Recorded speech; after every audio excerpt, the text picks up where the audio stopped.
Ang susunod na programa ay rated PG. Patnubay at gabay ng magulang ay kailangan sa mga batang manonood. Ano yan ang mga headlines sa Aksyon, Davao? Usak Ancestral House, ugdaw human gilamoy sa kalayo. Death benefit assistance alang sa tanang senior citizen sa Davao City, aprobado na. 7 ka mga gituhang drug user arestado sa managlahing operasyon sa Dakbayan. PO1 Jeffer Villegas nagpositibo sa ballistic examination. Huwag tulo ka mga rebel returnees nakadawat og tabang pinansyal. Ang mga maaksyong balita sugda na! Mayan og sa uban pang mga dapit nga maabot ni Para saan nga ba ang mga nakatambak na mga relief goods? Wala nitong DFD-15. Nananatili pa rin daw siyang kampiyon sa puso ng kanyang mga kababayan.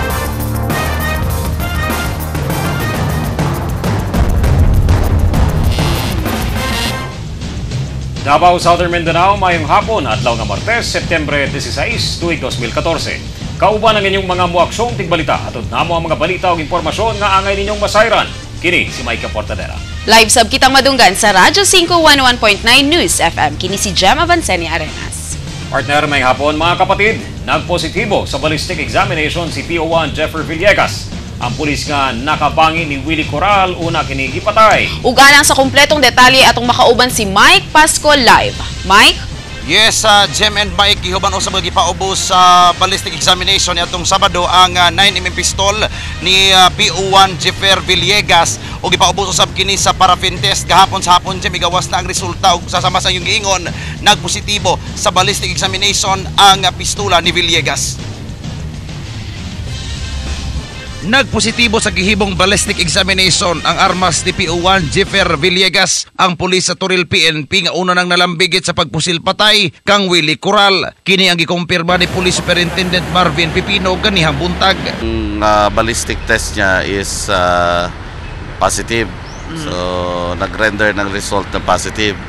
Apan pagklaro ni Pipino nga dili kuno nagpasabot nga si Villegas na ang suspect, sanglit posible lang kuno wala na limpyuhan ang armas ni ini. Hinoon, i-match pa sa kapulisan ang maong ballistic result sa autopsy result sa patayng lawas ni Coral. O kung mag-match kini sa bala nga may patay sa biktima, din hina makumpirmang usa ka pusilang ang gigamit. Gani negatibo sab si Villegas sa gihimong paraffin test gahapong adlaw. Nagpasabot nga wala na kapabuto sa iyang armas ang maong pulis. That is not conclusive na dahil meron kasing baril na hindi na linisan, yung mga pulbura naalang na siya dito. So dili conclusive po na auto gigamit unless po mag-match po siya dito sa autopsy, pero hindi pa lumalabas yung autopsy report. Sa karon, parayon paghihapon ang gihimong mas lalom nga investigasyon sa SITG Coral. Gani, sunod-sunod na nga nahinabi sa SITG ang mga posibleng mga witness sa maong krimen. Yes, Jem and Mikey, kasabtangan gihapon gikustudiya sa Investigation Detection Management Branch sa Davao City Police Office si PO1 Jeffer Villegas. O kalabot gapon sa maong balita, Jem, live na to makauban karon ang officer in charge karon sa Davao City Police Office. Walay lain kundi si Police Superintendent Marvin Pipino. Sir, mayong hapon. Mayong hapon sa tanan. Okay. Sir, update po tayo, sir. Kumusta na po yung ballistic examination natin as we compare this one doon po sa lumabas o resulta po ng autopsy result? Ang ballistic examination yielded positive result sa 9mm pistol ni PO1 Villegas. But that doesn't mean na mauni ang gigamit na pusil or posible ra pod nga kani siya wala na limpyuhan ni P1 Villegas because as per investigation conducted, wala pa niya napabuto ning baril, dugay-dugay na. Okay. So ang presence ng powder nitrate sa iyang baril, nagapamatuod lang na katuna ay pulbura ang iyang baril na pwede po na makonsider nato na wala malimpyuhan. Pero kung ang ebidensya tanan na nakapamatuod na nagpabuto siya, and and then makita na nato ang resulta sa investigasyon. Sir, karong adlaw katakda mga mugawas usab ang resulta sa autopsy. Kumusta man ni siya? Yes, among ginaatangan ang result ng autopsy, no. So kung mag-match dito ang makuha na bala dito sa lawas sa biktima, no, mag-match po sa baril ni sa bala ni P.O.N. Villegas, then ang resulta sa investigasyon na magpamatuod na after the investigation base posible na may kalambagitan siya. Sir, ibutan nato og mag-match. Unsay mahitabo karon ni P.O.1 Jeffer Villegas? Siyempre ang investigation will be we will dig deeper to the investigation, no? And we will find witnesses as to the iyang kalambigitan as to the alleged involvement of P.O.1 Villegas. So kung makompleto na natanan for filing of appropriate criminal and administrative case laban sa atong suspect, no, so we will file the case against P.O.1 Villegas. But if ever na dili pod magpamatuod ang mga ebidensya na dili pabor sa iya o dili padulong sa iya ang mga ebidensya, and then most likely mapawalang sala siya. Sir, pagpaklaro lang, adunay 8 ka mga personalidad usab sa Turil PNP nga posibleng kasamtang unang i-relieve sa pwesto according na sa Police Regional Office 11. Yes, because that is the request of the family, no, ng biktima na wala na daw sila isalig sa Turil Police Station. Now, lalo na sa mga intelligence operatives ng Turil Police Station. So as the SITG or task group recommendation to our commander kay DRDO Police Senior Superintendent Aaron Aquino na atong iparilib muna yung mga karaan na police na assign sa intelligence office ng Turil Police Station, and for pending aban investigation, no, para makita po sa kabanay ng biktima na walang whitewash na ginagawa or gagawin sa conduct of investigation ng PNP, ng DCPO, ng SITG. So para makita po nila na magkakaroon ng free hand ang investigator to conduct investigation on the matter, and so that ang mga involved na police, ang mga concerned police will not influence or intimidate on the conduct of the investigation. Apil ba dinhi ang bag-ong Chief of Police sa Turil PNP nga si Police Chief Inspector Hamlet Lerios? Dili siya apil, no. So katulang mga karaan ng mga intelligence operatives ito, kato mga PNCO. Okay, salamat sir. Jem. Sir, Sir Marvin, mayong hapon, no, kini si Jem Avancenia Arena. Sir, mangutan na lang mi about katubitang isa sa mga suspects sab nga si alias Alvin. Sir, kumusta? Na ba'y kaso nga napasaka? Batok ani niya? Okay. Si Alvin is not yet considered as suspect, no. So he is considered only as witness as of the moment. So ongoing ang investigation niya, being conducted by the task group. So the result of the investigation will be revealed to you later. Okay, sir. Sir, ato lang rarohon sir, kini bang si P.O.1 Jeffer Villegas makonsider na to as person of interest? Si P.O.1 Jeffer Villegas, no, dili pa nato because ma-consider as person of interest because there is a law nato na the innocent will be presumed innocent until proven guilty, no. The person shall be presumed innocent until proven guilty. So dili pa nato siya, tagaan nato siya og due process, tagaan nato siya equal protection of the law. Dili po dayon nato kay siyempre naatay balaod na ginasunod constitutional right nato na. So kailangan na patas tayo, impartial tayo sa investigation, and if ever na evidence warrants of the filing of the case against the P.O.1 Villegas, so be it, and we will file the case administrative and criminal again. Sir, katapusan lang. Si Villegas nakaroon sa kamot sa IDMB. Kumusta niya sitwasyon? Nandoon naman siya, hindi naman siya pwede pa ikulong, no, because wala pa namang kaso against sa kanya. So nandoon siya sa custody ng office ng Investigation and Detective Management Branch ng Davao City Police Office. Okay. Salamat Police Superintendent Marvin Pipino. Yes, James, sa pinakaulahi sama na sa giingon usab ni Sir Pipino nga nakatakdang i-relieve kining 8 ka mga personahe usab sa kapulisan dinhi sa may Turil PNP. Ug atong paabot ton, James, kung unsa pa ang mahimong resulta pa sumaabot nga dugang investigasyon pa sa Special Investigation Task Group Coral. Jem, Mikey. Daghang salamat, Mike Pasco. Corrupt practices, abuse of authority ug uban pa rason kung nganong buot mapahangwaon sa mga lokal nga opisyal sa Combal Province ang ilang Police Provincial Director. Ani ang balita ni Paulo Anota. Walay kumpiyansa. Kini na ang nahimong sentimento ni Compostela Valley Vice Governor Manuel Waycurat Zamora sa pagdumala ni Police Senior Superintendent Abraham Rojas sa Police Provincial Office. Gani kauban si Governor Arturo Oy ug mga miyembro sa Sangguniang Panlalawigan ilang gipasa ang Resolution number 604/2014 o ang panawagan sa Philippine National Police sa kauluhan aron hulipan na ang hepe. Matod ni Waycurat, ubos kini sa gahom na gihatag sa Local Government Code apan dili pa nila mabutyag ang mga detalyadong kalapasan ni Rojas.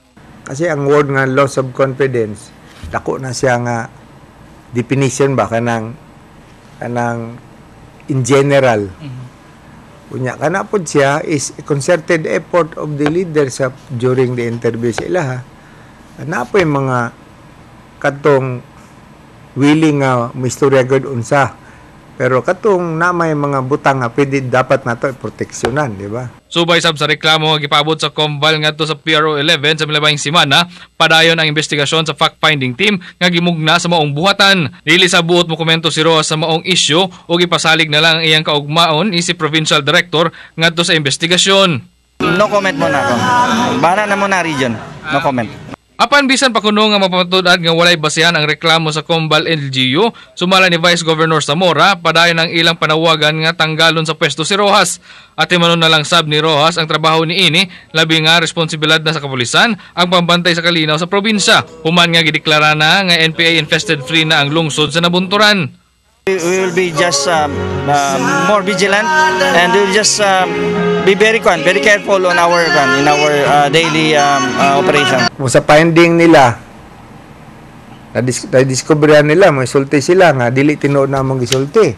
We have to fight back.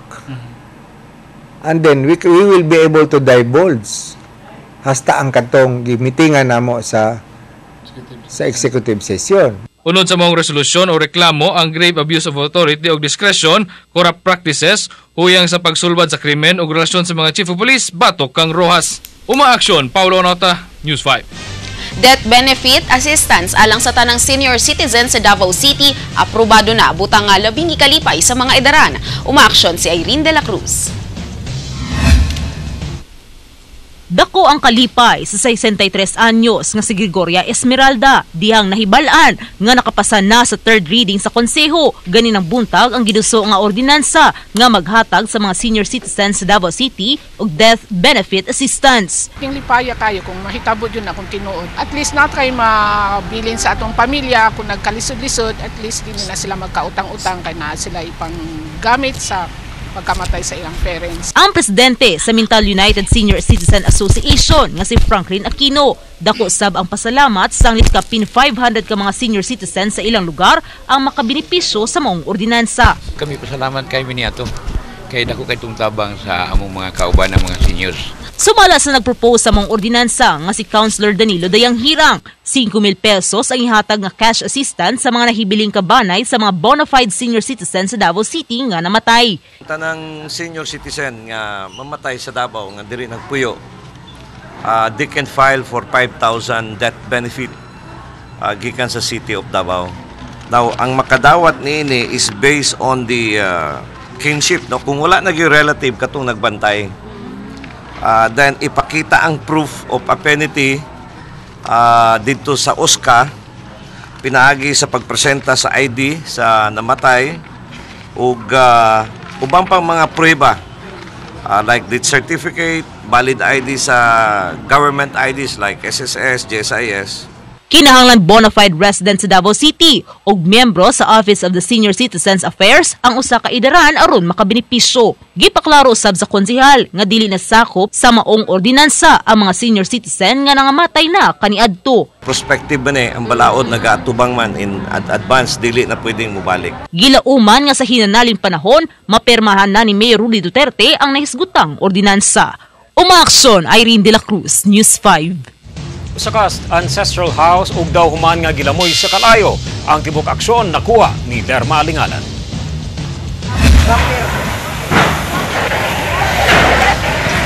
Dali nga gipatay sa mga bumbero ang nagkalayo pa nga ancestral house sa Purok 6, Havana Compound, Tugbuk District, Syudad sa Davao, alas 11 gabi. Mikatag dayon ang kalayo sang litulo ka dekada na kini, sukad gitukod o gamarasab gini sa light materials. Sumala sa caretaker sa maong balay nga si Imelda Valiente, tuig 2000 sa ispa dihang giabandona na ang ancestral house nga gipanag-iyahan sa pamilya Havana. Daghan matud pa ang naga-standby sa abandonadong balay, sanglit wala na kini sirado. Dili gi makakita ma'am, ug kanang magtambay gabi kay kung taga diri lang dili na mo ko anon kay kabalo man mi kisay mga tao diri. Kay halos man pud mo ko sa mga Arturo Habana to nga tao. So posible nga dili taga diri. Oo, ana jud. Buto-buto daw. Kawayan mo gani nga balay mo dalira masunog, napay pine tree. Dalira siya masunog kay puros kahoy. Sa inisyal nga investigasyon sa BFP, posible nga adunay milabay ug upos sa sigarilyo sa balay hinungdan sa insidente. Posible siguro ana diha na ay ga standby ana diha. Kay wala man ay kurente kay matud pa sa caretaker. Ibili naman na sila niya, wala man daw ni kurente so ato pang 2006 pa. Ato pa na gini na siguro gadula diri na standby na ni garilyo. Murag isa na sa siguro sa mga cause. Gibana-bana ang mukabat sa 80,000 hangtod 100,000 pesos ang damyo sa nasunog nga balay. Umaaksyon, Lorma Lingalan, News 5.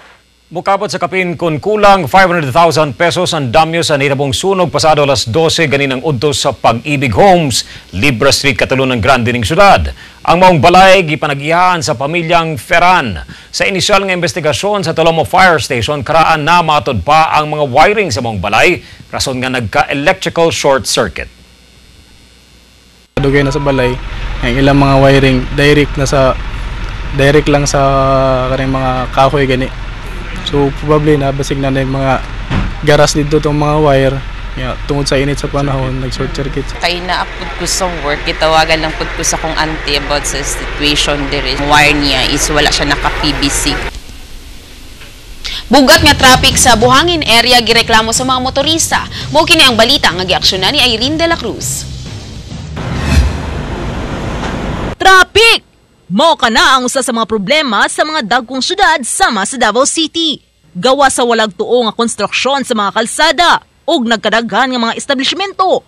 Nakapaitsab ang mga badlungon nga motorista nga nagpataka lang og parking. Dinhi sa Dalang Buhangin, makita ang gitutukan pag-ayo sa mga personahe sa Traffic Management Center ang dagan sa trapiko. Sanglit ubay-ubay ang mga masinupakon dinhi. Ma'am, kaning National Highway, both side, no parking gini siya. Kining motorista nga si Alver Maceda, may parking kilid sa kalsada, busa daling gibuyag. Nag-hazard lang ko para musulod din sa kuwang set-upper. Apan reklamo sa pipila, usa ka area lang matud pa ang ginabantayan sa TMC. Rason nga makaparking gihapon ang mga sakinan sa laing area sa Buhangin. Ay ang kato nadakpan dito, nanamagad dito ang sakyanan. Nya basta din nilang dapita ang sige nila balik-balik. Balik sa diri na sila murag nagapakita lang ug kanang kan. Ya dito sa Picas area sa unahan. Mamatay nakita nako nana dito ang sakyanan. Apan tubag sa TMC. Ang sa unahan amo nang ginabadlong pero dili mi nakapokus kay dito kay ang main concern jud sa among opisina ron ang smooth flow of traffic. Diri man gud ang cause sa problema sa traffic. So kung di na mo ni bantayan diri, ang traffic nato magkabulbul so magpundo ang masakyanan gikan dito sa El Rio paingon diri. Nagahatag matud pa og konsiderasyon ang Traffic Management Center sa mga motorista. Sama na lamang sa mga motorista nga customer nini mga kananan dinhi sa Buhangin nga pwedeng mo parking kadali, dayon mo kaon. Kining mga empleyado sa usa ka barbecuehan, ginagiya ang ilang mga customer nga adunay sakyanan sa pagparking aron dili matud pa mo resulta sa traffic. nagsuhol mig tao nga naka-wear og reflectorize para safe pod, para lang mo guide sa mga sakyanan sa posisyon nga dapat nga dili maka-cause og traffic. Ay, kung naami ma'am, amo gina silang ginabugaw, ginapahawa ginamo. Kaya usay magud tayo man consideration na nalikuan kadali, dili magdugay. So ato naman ang pagbigyan, pero kung parking na sila na dugay, dili na pwede dakpo na sila. Nang inaot ang kadaghanan nga pinaagi sa maayong pagtuman sa balaod ug kooperasyon sa mga motorista, mamahimong hapsay ang dagan sa trapiko sa dakbayan. Umaaksyon, Irene de la Cruz, News 5. At tangi, 7 ka mga gituhang drug user arestado sa naglaing operasyon sa dakbayan. Ang detalye sa pagbalik sa Aksyon Davao.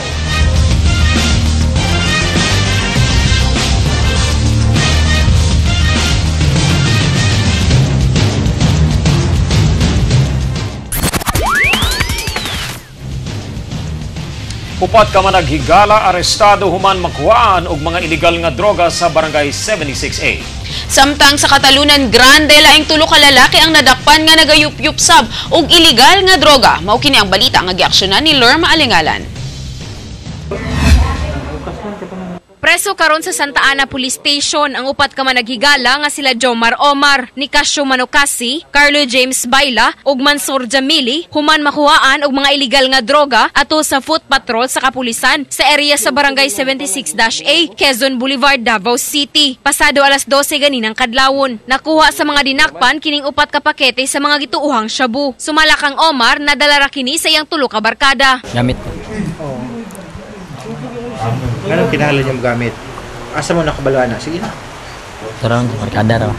Ang laing 3 wala na mihatag og komento apan aminado nga nagagamit sa illegal nga droga.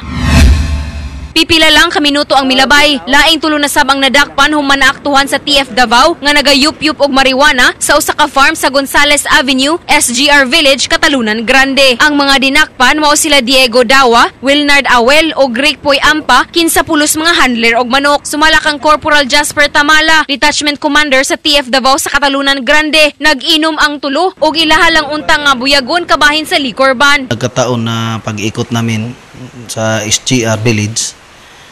So nag-inuman bang. So meron pa naman tayong liquor ban. So nakaamoy din kami na may marijuana kaya paglapit namin sa kanila, kita namin yung may sobra na ganito kaliit.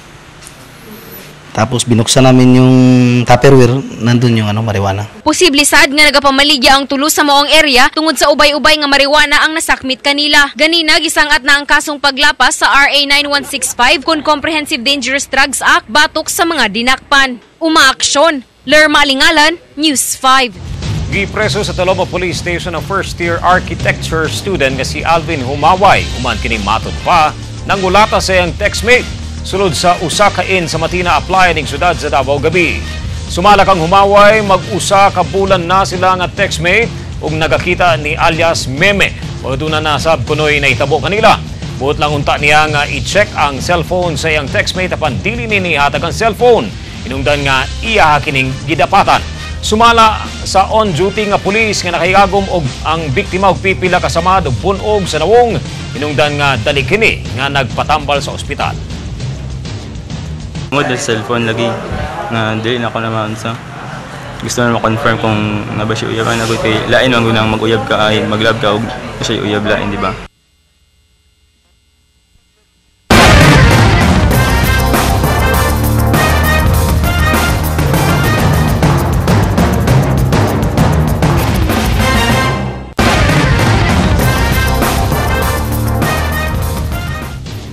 Anyos nga babae gi-live-in sa usa ka 48 anyos nga lalaki. Inahan sa minor de edad, gipapreso ang lalaki.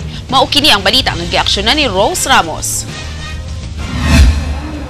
Midangop sa Talomo Police Station kining si alias Minda inahan sa 13 anyos nga babae kinsa gikapuyo sulod sa 2 ka bulan sa usa ka boarding house sa Kabagyo, Davao City sa 48 anyos nga nailang si Dominador Ilido. Sumala ni alias Minda 2 kay gayon nga nawala ang anak apan karon nila nasayran nga gi-live-in di ay kini ni Ilido ni atong mga higayuna. Pag siguro nakakita siya sa TV nga nanawagan ko sa kong anak ipapauli niya.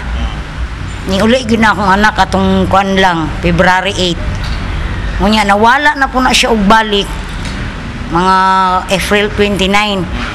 Nya nimbalik na pud siya guli og July 29. Gahapon, giplano na sad kuno sa dinakpan nga kuhaon ang minor de edad apan nasikop kini sa kapulisan. Among gud si text diri sa cellphone sa kong anak nga kanang pakuanon ba kanang siya nga ana siya nga tang ayaw og laag. Siya anhaon ta ka ugma. I-delete tanan text nako kay basin mabasahan sa imong mama. Saysay sa minor de edad, miuban siya sa boarding house sa dinakpan sanglit nagsaad kini nga bayaran ang giutang nga saging. Apan wa na siya makapauli tungod kay gibaharan siya ni Ilido. Ewan siya, pati ng mga pamilya daw nako, pati daw niya. Iyon siya. Ewan ko, ayaw kumaluoy ka sa akong pamilya. Among aligasyon gilimod sa suspek, voluntaryo matod pang miuban kaniya si alias Gina. Paglayas niya, nagkita man ako siya, pero kailan ako siya daan. Kanya, pagkakita na ko sa iya, kung anong naam ka din eh. Kanya, munang, nakasala daw siya, di na rin siya mato sa iyang mama. Munang ingin siya nga, muban na rin siya sa ako. Munang ginagarkilan din ko. Dugang ni Ilido, wala niya nahilabtan sukad-sukad ang minor de edad. Kasamtangan nga gibalhog sa prisuhan si Ilido nga posibleng mag-atubang og kasong rape kung kapamatud-an sa mediko legal sa bata nga nahilabtan na kini. Umaaksyon, Rose Ramos, News 5. Mao kato ang 30 minutos nga siksik sa mga balita ug impormasyon nga nahagpat sa pinakamaksyon nga newsroom sa Dakbayan. Alang sa dugang pang mga balita, lagod lang sa www.interaction.com. O kung aduna mo'y mga balita nga buot ninyong maaksyonan o dili ka ang mga litrato o video sa mga panghitabo sa inyong lugar, i-post lang kini sa TV5 Davao Facebook page. Musunod na ang Aksyon Prime. Labaw pa sa balita. Aksyon Davao, kanunay nga mag-amping Davao. Kini si Mike Portadera. Kini si Gemma Vansenia Arenas. Saan man, kailan man, kapatid.